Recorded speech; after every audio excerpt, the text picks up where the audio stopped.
হাতে এটা ব্যান্ডেজ মনে হচ্ছে। এটা কিসের আমাকে না দেখো। না কিছু না, ওটা ছাড়ো।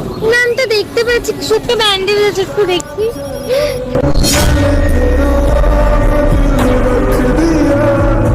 তুমি হাত কেটেছো? আমি বাধ্য হয়েছিলাম কাটতে।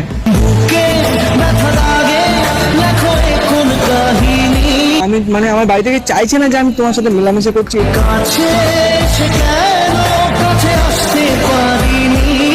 আমি কালকের জন্য আমার জানটা দিয়ে আমি ভালোবাসার প্রমাণটা দিতে চেয়েছিলাম। আমি তো জানি তুমি আমায় কতটা ভালোবাসো, তোমার জন্য আমি ভালোবাসো সব তুমি। করতে পারি। আমি সে ভালোবাসাটা রাখতে জানি, কারণ দেখো আমি বাবা মাকে কষ্ট দিতে চাই না, আমি তোমাকে কষ্ট দিতে চাই না, আমি নিজেই কষ্ট পেয়ে আমি চলে যেতে চাই।